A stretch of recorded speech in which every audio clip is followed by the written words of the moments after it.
오늘 영원한 것과 사라지는 것에 대해서 말씀을 나누고자 합니다. 올 2020년도에도 우리는 살아남았고 사랑하는 성도님들은 천국에 입성한 분들이 여러분들이 계십니다. 그런데 코로나19로 말미암아 우리의 사회생활에도 많은 것들이 사라지고 없어졌습니다. 수많은 영세 상공인과 자영업자들이 문을 닫고 또 그 가운데서도 하나님의 도움 가운데 살아남고 풍요를 이룬 사람들도 있습니다. 올 한 해만 생각해봐도 이와 같이 남아있는 것이 있고 없어지는 것들이 많이 있습니다. 그런데 우리 일생을 살펴보면 정말 무엇이 남아있겠습니까? 어떤 것이 사라지겠습니까? 하나님 앞에 우리가 설 때 우리 앞에 무엇이 남아있어서 하나님 앞에 칭찬과 사랑을 받겠습니까? 오늘 우리에게 영원히 있는 것과 그렇지 않고 소멸해버리는 것에 대해서 함께 말씀을 나누심으로 올해를 우리가 정확하게 대차대조표를 작성하고 영원의 삶의 평가를 받을 때를 준비하는 은혜의 시간으로 삼고자 합니다. 첫째로 나무와 풀, 짚으로 된 것들은 사라집니다. 성경은 우리가 이 세상을 살아갈 때 예수 그리스도의 터전 위에 집을 짓는 것으로 비유를 합니다. 그리고 어떤 분들이 천국에 가서 보면 이 땅에서 우리가 한 그 모든 일들이 재료가 되어서 천국에서 우리 살 집을 만든다고 하고 있습니다. 그래서 그 집들이 어떤 사람은 잘 지어진데 어떤 사람은 올라오는 것이 없어서 그야말로 초가집 상태로 지어지니 이제 천수가 되면 초가집 들어가서 사는 것이죠. 성경에는 예수님께서 우리의 반석이 되신다고 합니다. 그 반석은 예수님은 그리스도시요 살아계신 하나님의 아들이라는 신한 고백이 반석이요 우리가 그곳에 집지을 터지는 것입니다. 마태복음 16장 16절 이하에 보면 시몬 베드로가 대답하여 이르되 주는 그리스도시요 살아계신 하나님의 아들이시니이다. 예수께서 대답하여 이르시되 바요나 시몬아 내가 복이 있도다. 이를 내게 알게 한 이는 혈육이 아니요 하늘에 계신 내 아버지시니라. 또 내가 내게 이르노니 너는 베드로라. 내가 이 반석 위에 내 교회를 세우리니 음부의 권세가 이기지 못하리라. 주님께서는 베드로의 신앙 고백 위에 그리스도시요 살아계신 하나님의 아들이라는 그 고백 위에 교회를 세우고 교회는 우리 예수님 믿는 한 사람 한 사람이 교회인 것입니다. 그러므로 우리가 예수님을 믿는 그 믿음의 반석 위에 우리는 집을 짓는데 어떤 사람은 금이나 은이나 보석 같은 것으로 집을 짓고 어떤 사람은 나무나 풀이나 짚으로 집을 짓는다는 것입니다. 그러면 이 세상에서도 다양한 것으로 집을 짓는데 풍파가 다가오면 이 세상에 지은 집들도 허물어지는 것을 많이 볼 수 있어요. 그래서 반석 위에 세운 집은 물길이 밀어닥쳐도 여전히 서 있지만 모래 위에 세운 집은 허물어지는 것입니다. 코로나19로 말미암아 허물어진 그 집들이 많이 있습니다. 특별히 여행업계라든지 관광 또 영화 그런 문화관광 사업 같은 것들은 많이 지금 어렵고 무너진 것들이 적지 않습니다. 그렇다고 해서 그것은 절망은 아니죠. 또 사람들이 여행 가지 못함으로 이 코로나19가 끝나면 폭발적으로 관광업계나 여행업계가 또 부흥할 것입니다. 그런데 현실을 살펴보면 그야말로 홍수가 휩쓸어간 것처럼 황폐하여 남은 것이 없다는 것입니다. 신문기사에 보니까 여행업 대리점을 하는데 사람이 한 사람도 안 오기 때문에 할 수 없이 그 점포 앞에다가 과일 가게처럼 그와 같이 과일을 사다가 그거라도 팔아서 연명하고 있다는 보도가 나오고 또 어떤 여행사 그야말로 베테랑의 그런 가이드인데 할 일이 없어요. 택배 직원으로 지금 겨우 연명하고 있다는 그런 기사가 실렸습니다. 참 코로나19의 그런 풍파가 몰아닥치니까 모든 것이 사라진 것이죠. 그러나 아까도 말씀드린 것처럼 다시금 관광의 그 모든 것들이 부흥할 날이 어찌 안 오겠습니까? 우리가 참고 기다리는 것이죠. 그러나 이 세상의 많은 것들은 그렇게 사라질 수 있습니다. 없어져 버린 것입니다. 특별히 성경은 육체의 일은 사라져 버린다고 얘기합니다. 어릴 때에는 자녀가 태어나면 육체로 자녀를 봅니다. 아, 이 아기가 나를 닮았구나. 그래서 기뻐하는 것입니다. 그 아이가 성품이 좋아서 성품이 나를 닮아서 이뻐하는 것이 아니라 육체가 생김이 나를 닮았기 때문에 엄마 닮았다 아빠 닮았다 하면서 서로 좋아하는 것입니다. 그런데 그것이 금방 변합니다. 왜냐하면 학교에 들어가기 시작하면 나를 닮아서 공부를 다 잘한다 아니면 당신 닮아서 공부 못한다고 해서 그 지적인 것을 얘기하지 얼굴 가지고 학교에서 성적 주는 것은 아니니까 이미 달라집니다. 육체의 일이 순식간에 소멸되어 버리는 것입니다. 사람이 이팔 청춘이 되었을 때는 그 육체의 아름다움을 자랑하지만 인간이 순식간에 나이가 들고 늙어지면 그 아름다운 모습은 폭삭꽃처럼 떨어져 버리는 것입니다. 그래서 우리의 육체의 모든 일들은 남아있는 것이 없습니다. 그러므로 육체를 자랑할 까닭이 하나도 없습니다. 더군다나 육체의 일들은 자랑할 수 있느냐 없느냐는 그 정도가 아니라 육체의 많은 일들은 죄악된 일이라고 성경에 말씀합니다. 갈라디아서 5장 19절 이하에 보면 육체의 일은 분명하니 곧 음행과 더러운 것과 호색과 우상 숭배와 주술과 원수 맺는 것과 분쟁과 시기와 분냄과 당짓는 것과 분열함과 이단과 투기와 술 취함과 방탕함과 또 그와 같은 것들이라. 전에 너희에게 경계한 것 같이 경계하노니 이런 일을 하는 자들은 하나님의 나라를 유업으로 받지 못할 것이요. 육체의 일을 행하는 그 사람들은 죄악의 열매를 맺는데 그 죄악의 열매를 맺는 사람은 하나님 나라를 유업으로 받을 수 없다는 것입니다. 우리가 이 땅에서 일하면서 예수님은 나의 구주시라는 것을 굳게 믿고서도 세상대로 살아가면 나무나 풀이나 집 같은 것으로 건축재료를 올려보내서 천국에 가서 불시험이 다가올 때 다 타버리고, 그러나 예수님은 믿었으니까 구원은 받죠. 그러나 불 가운데 받는 것처럼 초라하고 비참하게 된다는 것입니다. 그러므로 이 세상을 살아갈 때 아무리 육체의 그런 일들이 우리를 유혹하고 또한 육체의 일을 함께 하자는 그런 유혹이 다가올지라도 우리는 그것을 떨쳐버리고 나는 사라지는 것을 붙잡지 않는다. 나의 세대에도 없어지는 그것을 위해서 내가 왜 온 마음과 뜻과 물질을 들여서 그것을 하겠느냐 하면서 결단을 내리고 올바르게 하나님을 향하여 나아가는 우리 모두가 되어야 될 줄로 믿습니다. 그럼 하나님을 향하여 나아가는 것은 무엇입니까? 그것은 영원한 것을 추구하는 것입니다. 두 번째로 하나님을 위해 살아가는 것들은 남아있게 됩니다. 하나님만이 영원하신 분이기 때문에 그 하나님을 위하여 추구한 것들은 영원히 남아있는 것입니다. 성경은 하나님이 영원하신 분이라고 말씀합니다. 시편 90편 2절에 보면 산이 생기기 전 땅과 세계도 주께서 조성하시기 전 곧 영원부터 영원까지 주는 하나님이시니이다. 세상에 어떤 사람은 우리가 우리 마음 가운데 하나님을 생각하고 믿어서 하나님이 존재하는 것이지 하나님은 실제로 존재하지 않는 것이라는 그런 무신론자들이 있습니다. 그러나 하나님은 우리가 만들어지기 전부터 하나님은 계시고 하나님은 찬송받으실 분인 것입니다. 예수님께서 엊그제 성탄절에 이제 예수님이 오셨습니다만 예수님께서 이 땅에 오심으로써 존재하신 분이 아닙니다. 예수님께서 육체로 이 세상에 계실 때 어느 날 예수님께서 말씀하십니다. 요한복음 8장 58절에 예수께서 이르시되 진실로 진실로 너희에게 이르노니 아브라함이 나기 전부터 내가 있느니라 하시니. 아브라함은 지금부터 4,000년 전 사람이고 예수님 당시로는 2,000년 사람입니다. 그래서 예수님 그때 아브라함이 2,000년 전의 분인데 예수님이 나는 그 전부터 있었다고 하니까 사람들이 당신 나이가 50도 안 되는데 어찌 그런 말을 하느냐 하면서 돌로 치려고 합니다.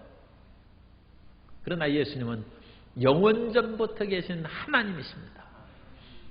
그 하나님께서 마리아의 몸을 통하여 인간이 되셔서 인간으로서 십자가를 지시고 우리 죄를 대속하신 것입니다. 요한복음 17장 5절에 보면 아버지여 창세전에 내가 아버지와 함께 가졌던 영화로서 지금도 아버지와 함께 나를 영화롭게 하옵소서.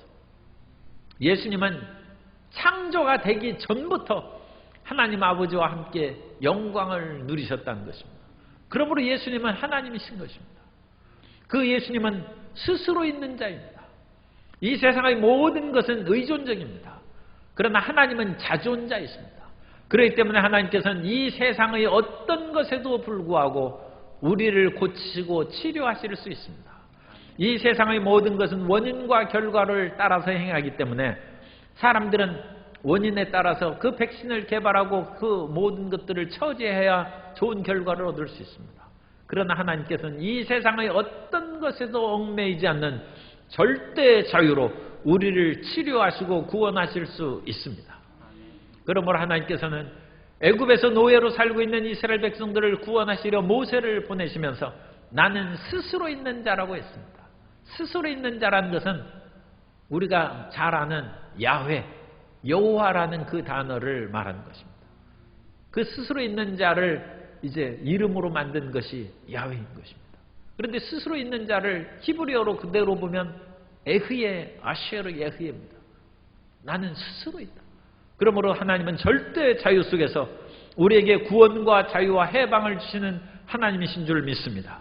그러므로 이 절대 자유, 이것이 중요한 것입니다. 세상의 모든 것은 얽매여 있어요. 그래서 지구가 끝나면, 지구가 종말되면 지구 안에 있는 모든 육체적인 생명은 사라져버립니다. 그러나 하나님은 지구 위에 계신 스스로 계신 분이기 때문에 하나님을 믿는 우리는 영원히 살아남을 것입니다. 우리의 이 지구에서 나온 육체는 사라질지라도 우리의 영혼은 하나님께로부터 나왔기 때문에 영원히 살아있는 것입니다. 그러므로 우리는 영원히 남아있는 것을 얻기 위해서는 하나님을 경외함으로 살아가야 됩니다. 하나님을 경외하는 그 삶이 항상 우리가 하나님 앞에 남아있는 존재가 되는 것입니다. 다윗은 하나님의 마음에 합한 자라는 칭찬을 받은 대단한 축복을 받았는데 다윗은 하나님을 경외했기 때문에 그런 축복을 받은 것입니다. 이 세상에서 가장 무서운 것 중의 하나는 권력입니다. 그리고 그 권력 가운데 최고의 권력, 왕의 권력은 자식이 얼마나 부모에게 사랑스러운지 자식의 생명을 위해서 부모가 목숨을 바치지 않습니까? 그런데 권력을 가진 아버지는 그 권력을 자기가 끝까지 가지기 위해서 자식을 죽일 수 있는 것이 왕의 권력입니다. 그런데 다윗은 왕이 될 수 있는 절호의 기회가 찾아왔어요. 그것은 사울이 동굴에서 그와 같이 누워서 자고 있는 거예요. 그 사울을 죽이면 백성들이 자기를 따르고 있고 자기는 훌륭한 장군이고 그렇기 때문에 왕이 될 수 있어요. 그런데 다윗이 사울을 죽이지 않습니다. 몇 번이나 그런 일을 하지 않습니다. 왜? 하나님의 기름 부음 받은 자이기 때문에 내가 하나님을 경외함으로 사울을 죽이지 않는다는 것입니다. 그것이 오늘날까지 남아있습니다. 다윗은 3000년 전의 사람입니다. 그런데 3000년 전의 다윗이 한 일이 오늘 우리 가운데 기억되는 거 그거 놀랍지 않습니까? 우리는 오늘 행한 그런 것도 순식간에 사라져버리고 사람의 기억 속에서 사라져버립니다. 그런데 하나님을 경외함으로써 다윗이 사울의 목을 베지 않는 그것은 남아있는 것입니다. 그런데 그와 반대로 갈릴리 분봉왕인 헤롯 안티바는 생일날이 돼가지고 그 살로메가 헤로디아의 딸 살로메가 어찌나 멋진 춤을 추는지 그 헤롯이 너무 기분이 좋아서 말을 함부로 했어요. 내가 원하는 건 무엇이든지 해주겠다. 자기가 무엇이든지 해줄 실력도 없습니다. 그런데도 사람은 가끔 그런 말을 할 때가 있는데 어쨌든 헤롯도 왕이니까 자기 권한 안에 있는 것은 해줄 수 있죠. 그런데 살로메가 어려운 것을 요구합니다. 침례 요한의 목을 달라고 합니다. 그러자 헤롯이 잠시 당황했어요.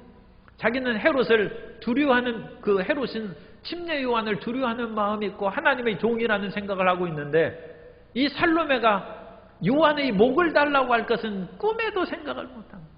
무슨 아름다운 진주 목걸이라든지 폐물을 달라고 했으면 아주 쉽게 그래 그 원하는 것을 내가 들어주겠다 해서 주었을 텐데 침례 요한의 목을 달라고 할 줄은 생각하지 못했을 것입니다.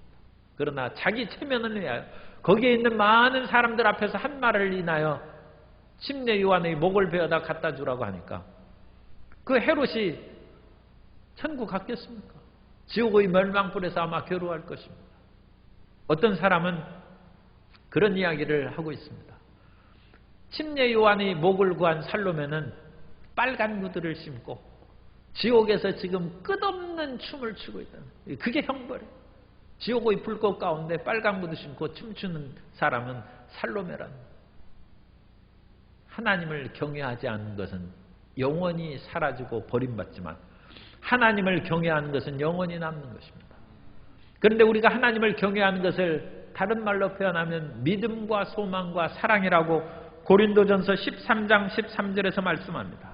현대인의 성경으로 읽어드립니다. 고린도전서 13장 13절에 그러므로 믿음, 희망, 사랑 이 세 가지는 항상 남아있을 것이며 그 중에 제일 큰 것은 사랑입니다.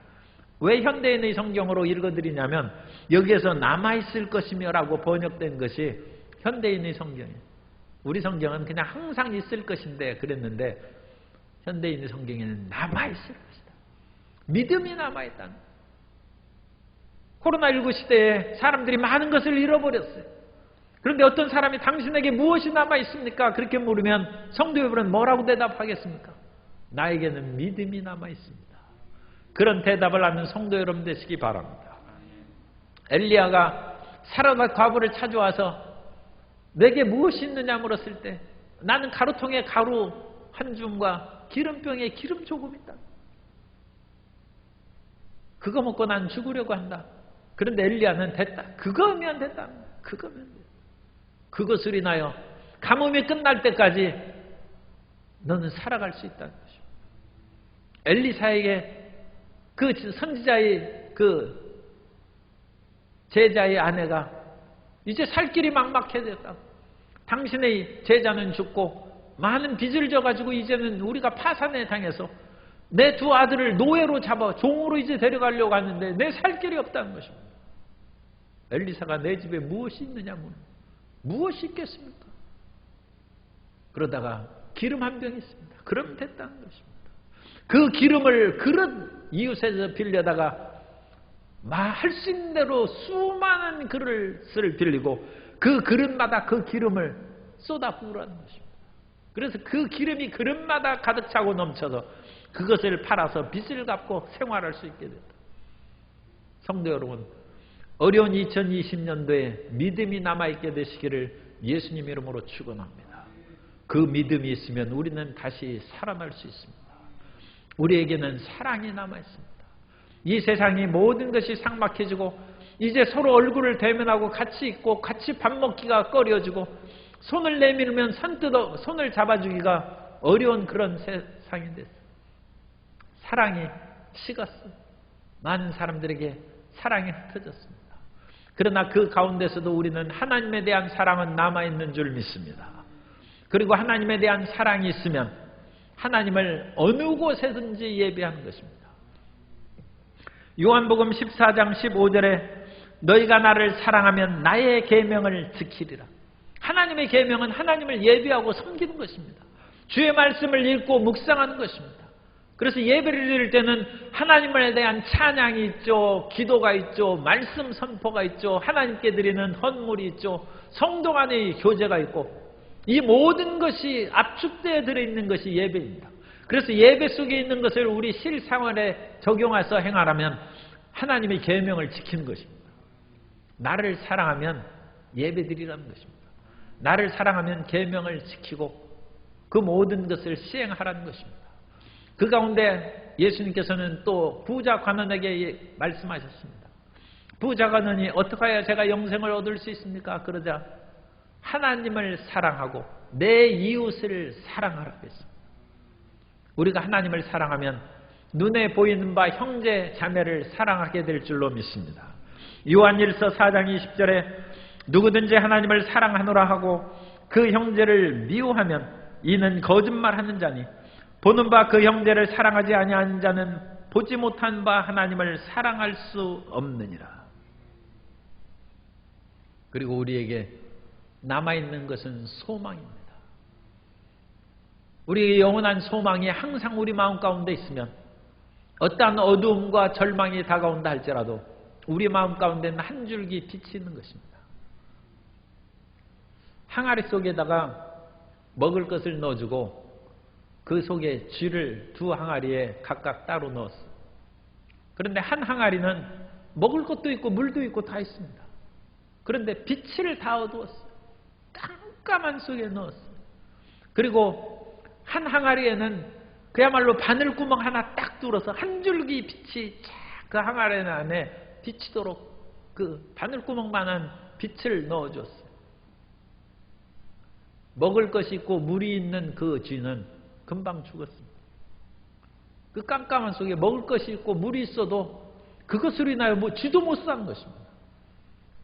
그런데 항아리에 빛을 넣어준 그 쥐는 그 살아남 그 먹을 것이 다 있는 그런 쥐보다 훨씬 더 그것이 살아남고 그 빛을 보며 사는 것입니다.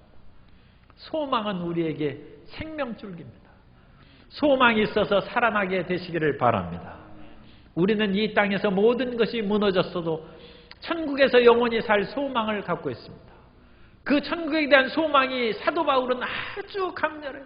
얼마나 강렬한지 천국에서 잘 살기 위해서 그야말로 잔치집에서 잘 먹기 위해서 사흘을 굶는다는 우리 속담처럼 천국에서 영화롭게 되기 위해서 이 땅에서 하나님을 위하여 헌신함으로 결혼도 하지 아니하고 자비랑 선교함으로써 다른 사람의 도움도 받지 아니하고 그렇게 열심히 주님께 헌신했습니다. 그 이야기가 고린도전서 9장에 나오는데 9장 18절 읽어드리겠습니다. 그런즉 내 상이 무엇이냐?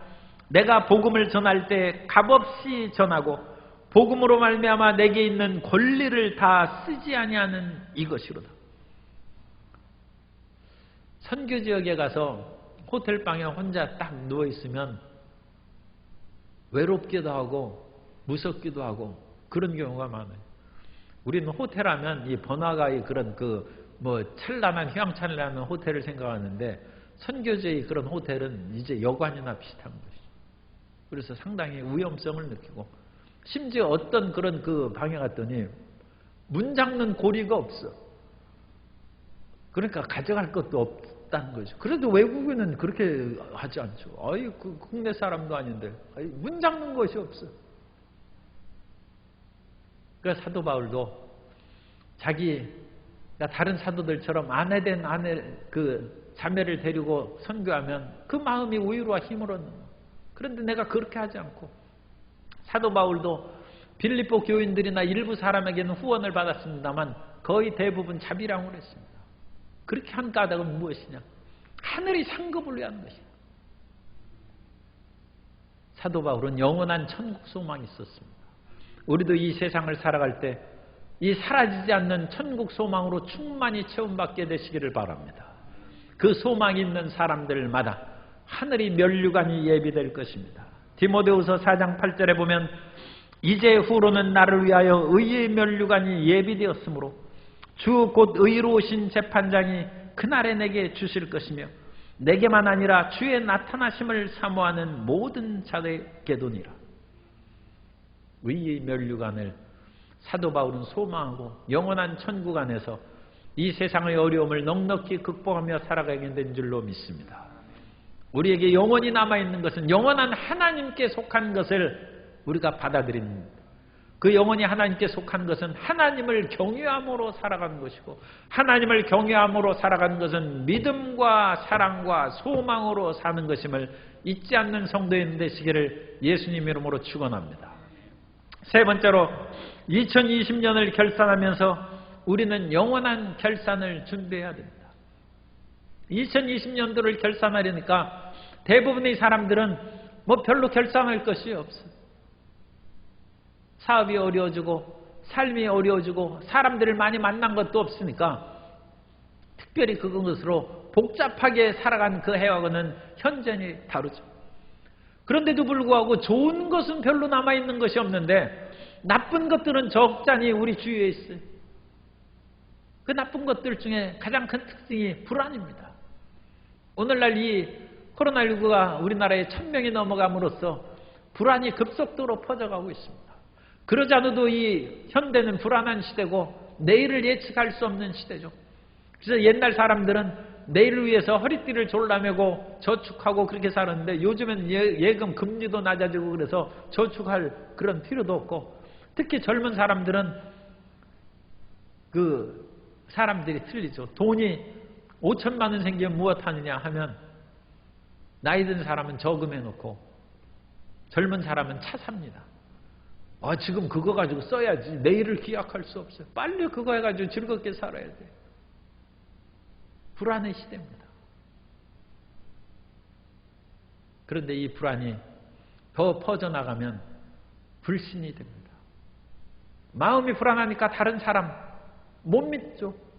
더 나아가서 이 사회도 못 믿고 믿을 것이 없는 불신이 팽배한 것이 참 불행한 현실입니다.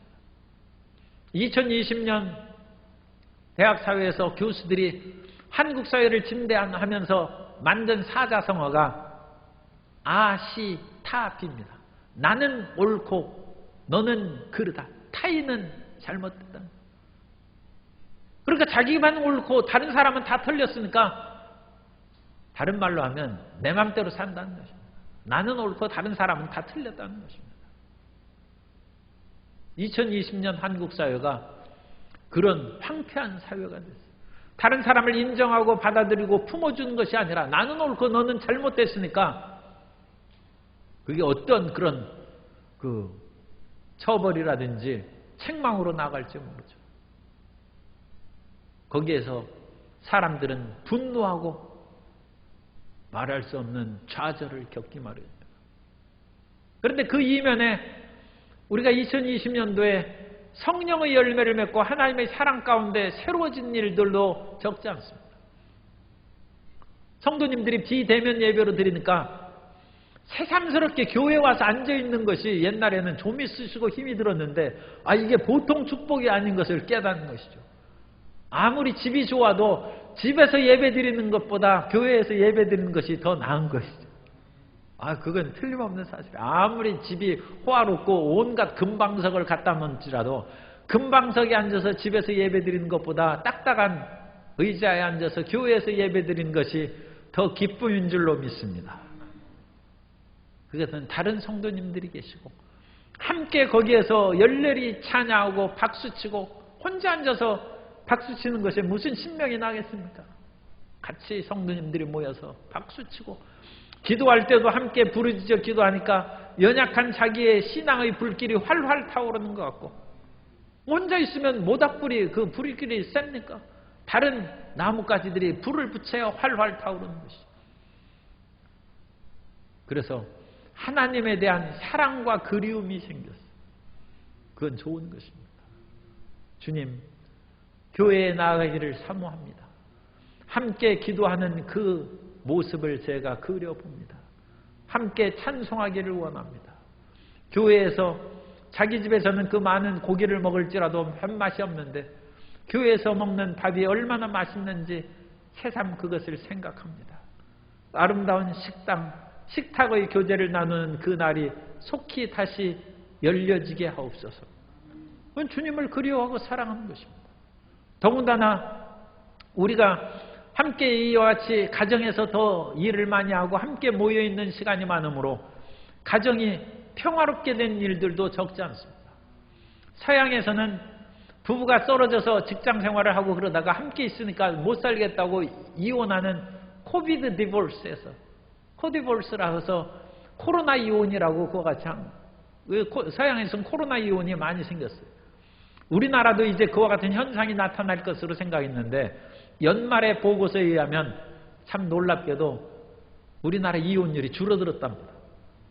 한국 사람들은 정의 민족이에요. 사랑의 민족이에요. 같이 있으니까 또 정들어서 그래, 우리 같이 살아야지. 헤어져 있으면 그냥 마음도 멀어져 가지고, 그런데 이 서양 사람들이 이상하죠. 헤어져 있으니까 서로 간에 살아있고 같이 있으니까 우리 이혼하자고 그러는데 우리는 반대. 같이 있으니까 그래. 그래도 우리가 연약하고 부족한 것이 있어도 살아야지. 그래서 평화와 사랑이 임하는 것입니다. 그래서 성령의 이와 같은 사랑의 열매가 생기고 인내의 열매가 생기고 평화의 역사가 이루어지게 된 줄로 믿습니다. 이 세상에서 우리가 결산할 때 생각할 수 있는 것은 수입과 지출이 서로 반비례하죠. 수입이 많으면 그 남아있는 것이 많지만 지출이 많으면 이 남아있는 것이 적어들죠. 그런데 우리의 육체의 일과 성령을 섬기는 것은 서로 반비례합니다. 육체의 일이 많아지면 성령은 좁아지는 것입니다.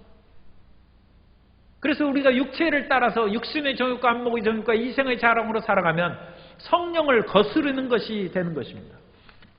갈라디아서 5장 17절에 보면 육체의 소욕은 성령을 거스르고 성령은 육체를 거스르나니 이 둘이 서로 대적하므로 너희가 원한 것을 하지 못하게 하려 함이니라.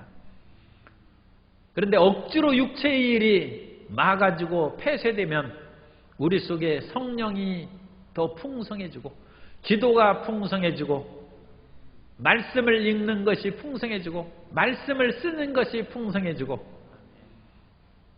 다른 사람을 소중히 여기고 관심과 사랑을 기울이는 것이 더 많아지게 된 줄로 믿습니다. 세상의 모든 것을 마음대로 할 때에는 내 육신의 정욕만 팽배하는 것입니다. 그런데 그것이 움츠러들었을 때 사람들은 힘들고 못 살겠다 하지만 그것이 꼭 나쁜 것이 아닙니다. 육신의 정욕이 줄어들면 영이 살아나는 것입니다. 그러므로 코로나19 시대에 육체의 일이 죽어지고 육체의 죄악들이 줄어들고 영의 일들이 살아나고 성령의 충만 역사가 임하게 되시기를 바랍니다. 며칠 전에 성탄절을 보냈는데 성탄절은 희망의 절기입니다.